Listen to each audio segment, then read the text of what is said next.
It's a cold Monday morning in Guelph, and Jared is on the scene, responding to a call of a mama raccoon and babies in an attic.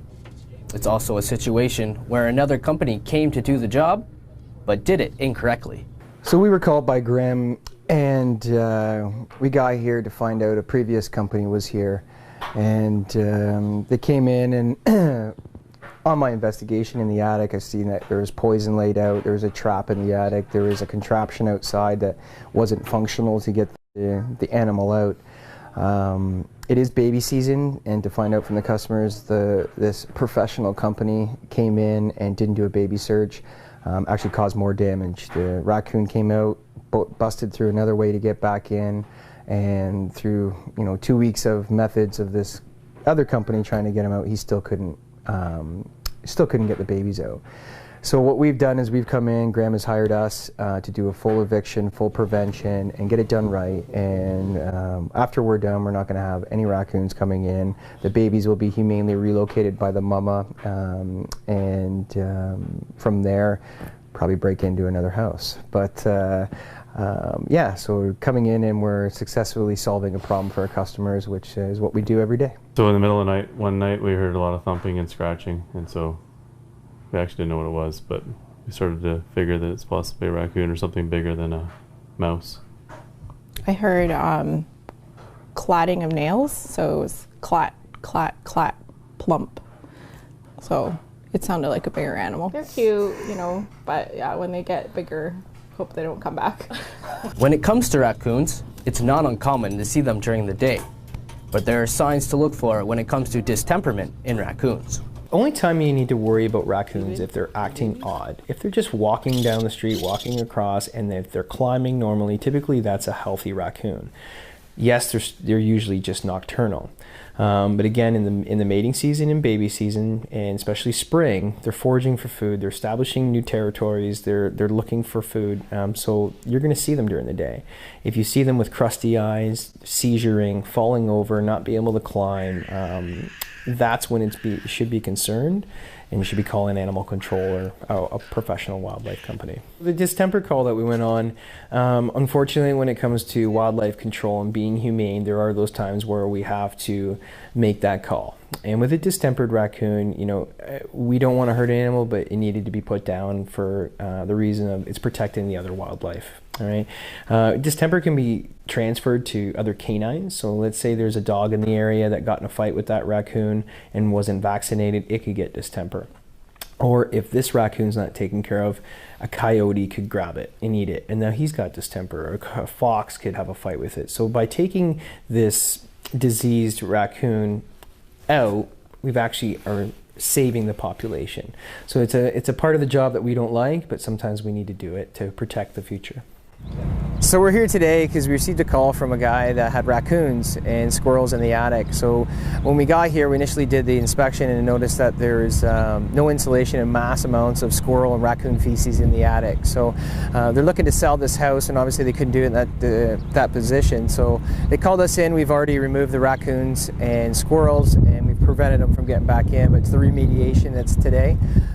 So what we're doing is we're removing all the raccoon defecation, squirrel defecation.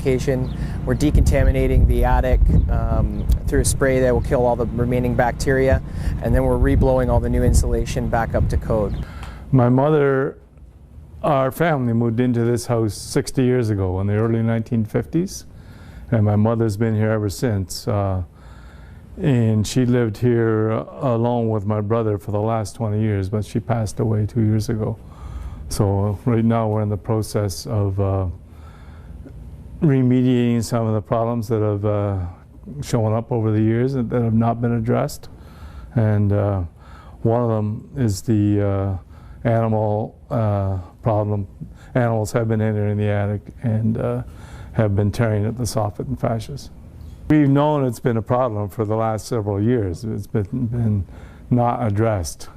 But we had a home inspector come through, and one of the main critiques he had of the home was the attic needed to be addressed and the animal problem. And he recommended Jared and his company. Squirrels, raccoons will chew right through roof vents. They'll go through the plumbing vats. They'll push up soffit panels. So what we do is we go and secure these areas with screening and or reinforcing them with screws, so then we can walk away and you'll never have a problem again. It's not just raccoons and squirrel calls. Skunks are also a common call for Jared to attend. He has even responded to calls of skunks inside a house. Usually it's an unfinished basement, all right, it's a dirt floor, it's not a foundation house, it's an old dwelling, and you know, sometimes old coal chutes or places under a deck, they dig under and get under the house. So then they migrate and work their way up. They'll go up through furnace vents, they'll climb up the stairs and meet customers right in their kitchen. We got a call for a construction site down in Shellards Lane in Brantford, and a skunk fell in through a half-built house. And when I got there, he dug himself into a hole to only have his butt sticking out in the air. So there was no option but to go grab him. He wasn't coming out. They had to start building the house. So this was the day that I knew I was getting sprayed. So I put the mask on, went down there. You try your best to fold the tail down so you don't get a direct spray, but we all got sprayed, me and the guy I was with. So yes, I was actually vomiting, eyes watering, and a lot of people don't understand the smell that you pass a dead skunk on the highway. Oh yeah, you smell skunk. Being directly sprayed, it's an acid that basically almost burns you. Your eyes start watering, it burns your lungs, and it's not a pleasant smell. And yes, I had to take about 3-4 showers. All my clothes were outside for a week, you know, airing out. It's not a pretty sight. So how do you get rid of the skunk smell? Yeah, there's so many internet-based, use this, use that, use this. For pets and animals, we say skunk be gone. You can get them at most vets if they get sprayed. But when you're talking about us, basically it's you put it through the wash, your clothes 3 or 4 times, all right? Let them air dry on the outside on the clothesline for a day or 2, and basically that's it. If they've sprayed in the house, we'll set out pans of activated charcoal and baking soda. Bats are very prevalent during the summer season. And as Jared explains, many people are unaware of how many bat issues there are in the area. A lot of people don't know about the problem that they have because they're uneducated. Basically, if you have a bat in the living space, it's 99% chance you have a colony in the attic. Okay? Bats don't just fly in through open doors or open windows. They have no reason to be in your house. So when we say, you know, is there a problem in Brantford? Yes. First and foremost, it's education. If people don't know, they're not going to be worried about it. But as a colony and as I guess you could say bats per capita, Brantford's probably one of our hot spots. So is Stratford. Hamilton, yes. When we get down in Burlington, Oakville, we rarely get a bat call down there. We don't know why, but it's typically probably because the insect population, there's a strong wind down there, the mosquitoes don't get blown away, there's no standing water. But in Brantford, we have some marshy lands, we have, you know, escarpments, we have the Grand River, we have areas that allow the breeding grounds to take place. Bats and raccoons can cause extensive damage to homes. Most expensive damage or most expensive call will be a bat call and or raccoon, and because of the feces and the amount of protection we need to do on a house.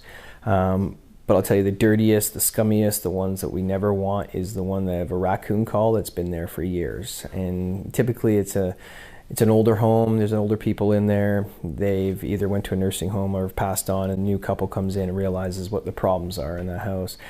We had one house that was literally about 1 foot or 2 feet of raccoon feces through the whole attic. He popped the attic hatch up and it was unreal. So it was full HEPA gear, full contamination gear. The guys would come out of the attic, they'd have a shower system, they'd have to decontaminate themselves. We had to isolate coming out of the vacuums and into the bins all the raccoon feces. So it's a biohazard. And then 80% of all raccoons carry a roundworm in their feces that if you inhale or ingest, now you have a worm literally growing in your body and eating your brain. So it's a deadly, I guess you could say, a deadly profession that we're in, but we take the precautions to make it safe. There is more to Jared's job than just wildlife removal. Knowing the business is one thing.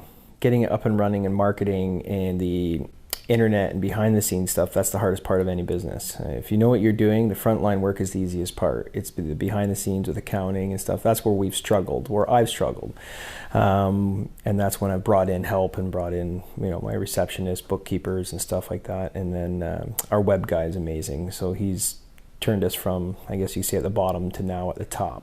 Another inspection to go do, unknown in attic, and right now in Brantford, but I got to go over there and spend like an hour or two doing those big property manager quotes, man. I got to get that done. I want those in today. Over the past 4 years, Jared has continued to grow his company.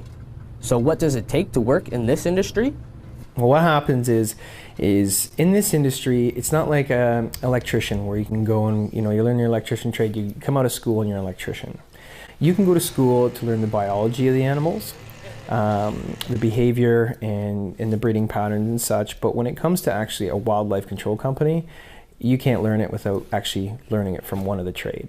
Like, you have to be in the job to learn. We've got green people, and it's not only about skill, it's about your attitude. All right, so we've got a guy that he's just out of school, he had no idea how to put a screw in a wall. But he had the ambition, he had the drive, and he had, I guess you could say, the smarts and the looks that would blend well with our company. Now he's one of my #1 salesmen, and he's learned for the last 3 years, and he's probably one of my top guys. So it doesn't limit yourself. It gets you in the door if you have those skills, but it doesn't limit yourself. There's a big turnover rate when we first start hiring. A lot of guys think, again, we're like the SPCA or, the guy with that trap that comes. They don't know that we're dangling from climbing gear and fall arrest gear from high-rise apartment buildings. We're up in boom truck lifts. We're general contractors. We're construction workers. Where we differ is we have that compassion for the animals, that we're always humane, but we're actually fixing houses. So again, you have to be strong-willed. You got to be able to work hard. My guys are starting at 6, 7 in the morning, getting home at 8, 9 at night. So you got to have that mental attitude. You got to be a little bit of toughness, and you got to be able to work hard and match that all with in the love for animals. And that's a higher E that we want. But to go to school and learn it, no. To come with us, you get pretty much got to be hired on, and then you're trained for about a good solid year. And then even I've been doing this for almost 13 years. I'm still learning every year. Being a business owner while in this line of work makes balancing the two a challenge, but it has its rewards too. It's tough. Everybody asks me that, but it's priority. During the day, I'm at work. I handle all my stuff. I got hockey with my son. We got weekend work, but being an owner has its benefits. I do employ 13 guys under me, so come the weekend and after hours, they take the calls, and it leaves me free to do what I need to do at night. Don't get me wrong, though. Something happens at 2 o'clock in the morning. I get the phone call, and I need to be ready to go do what I need to do. From time to time, a call comes in for something a little bit different. We've had a Cayman call, so it's a gator. So what has happened is somebody's got it illegally, got too big for the cage, and they let it go. So we were called to a watering system, and we ended up seeing it there, and it wasn't actually us that caught it. We couldn't catch it because it was in the water, and a guy the next day was out walking his dog and saw it and caught it and called us up and called the police and said, I got it for you. So sometimes we go, okay, even the pros can't do it, and we had a civilian actually catch it for us.